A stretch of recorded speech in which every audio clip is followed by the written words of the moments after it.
বুখারীর বর্ণনা, আল্লাহর হাবিব সাল্লাল্লাহু আলাইহি ওয়াসাল্লাম বলেন, মা ইয়াজালু আবদি ইয়াতাকাররাবু ইলাইয়া বিন-নওয়াফিল, বান্দা যত বেশি নফল ইবাদত করতে থাকে, করতে করতে করতে করতে বান্দা আমার কাছের নৈকট্য প্রাপ্ত বান্দা হয়ে যায়।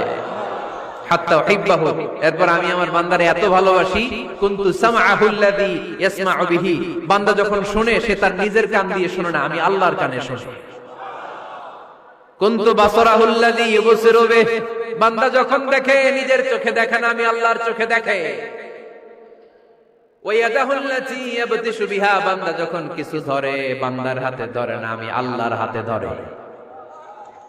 ওয়া রিজলাহুল্লাতী ইয়ামশি বিহা, বান্দা যখন হেঁটে যায় ওর নিজের পায়ে হাঁটে না, কেমন যেন আমি আল্লাহর পায়ে হাঁটি। আওয়াজ করে বলতে হবে আল্লাহু আকবার।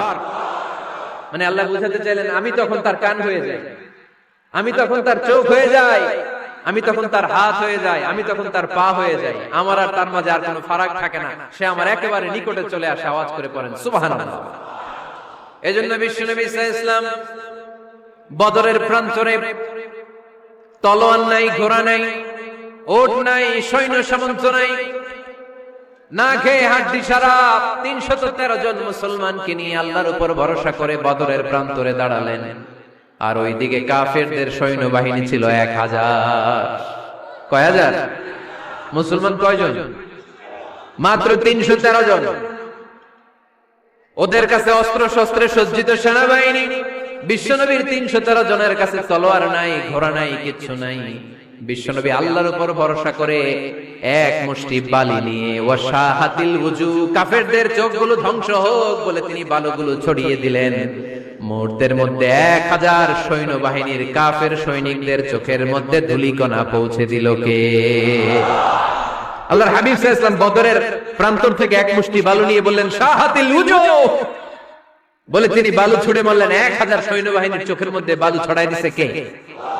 বুঝে শুনে উত্তর দিয়ে। এখানে ১০০০ লোক দাঁড়ানো, আমি বালু নিলাম, গায়ের যত জোর আছে সবার চোখের দিকে মারলাম। ১০০০ জনের চোখের ভিতরে ঢুকবে সর্বোচ্চ ৫ জন, বেশি হইলে ১০ জন, তার চেয়ে বেশি হইলে ২০ জন, বেশি হইলে ৫০ জন। বুঝে শুনে উত্তর দিয়ে। আমার মুষ্টিবদ্ধ বালু ছুঁড়ে মারলে ১০০০ মানুষের চোখের মধ্যে পড়বে। আওয়াজ করে বলেন পড়বে। এজন্য আল্লাহ বলেন নবী ওটা তুমি মারো না, ওটা আমি মারছি। সুবহানাল্লাহ নাই?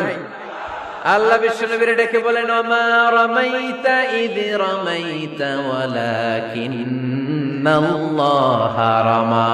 নবী হে, বালু তুমি ঠিকই তোমার হাতে নিয়েছো, কিন্তু আমি আল্লাহ নিজ দায়িত্বে ১০০০ কাফেরের চোখের ভেতরে বালুগুলো পৌঁছে দিয়েছি। তাহলে বান্দা যখন নফল ইবাদত করে তখন বান্দার হাত আর বান্দার হাত থাকে না, ওইখানে আল্লাহর হাত যুক্ত হয়ে যায়। বান্দার পা থাকে না, সেখানে আল্লাহর পা যুক্ত হয়ে যায়। বান্দা যখন দেখে নিজ চোখে দেখে না, আল্লাহর দৃষ্টি শক্তি সেখানে যুক্ত হয়ে যায়। চিল্লায় বলেন ঠিক কি না? এজন্য নফল ইবাদত করতে রাজি আছেন তো? সুনানে তিরমিজির বর্ণনায় আল্লাহর হাবিব সাল্লাল্লাহু আলাইহি ওয়াসাল্লাম বললেন, হাদিসে কুদসি, কিয়ামতের দিন বান্দার যখন ফরজে ঘাটতি হবে, কিসে ঘাটতি হবে? ফরজে। আল্লাহ পাক বলবেন উনজুরু হাল লি আবদি মিন তাতাওউ, ও ফেরেশতারা দেখো তো আমার বান্দা নফল করছে কিনা। ফরজে যেহেতু তার ঘাটতি, দেখো তো আমার বান্দার কোনো নফল ইবাদত আছে কিনা। ফেরেশতারা বলবে আছে। আল্লাহ বলবেন তাহলে ফরজগুলার যেহেতু ঘাটতি, নফল থেকে কিছু এনে ফরজে বসাই দিয়ে ওগুলোর ফরজ বানায় দাও। এজন্য নফল ইবাদতের দরকার আছে না নাই? ফরজ তো করাই লাগবে, এটা কম্পালসারি, এটার মাফ নাই, এটা অব্লিগেটরি।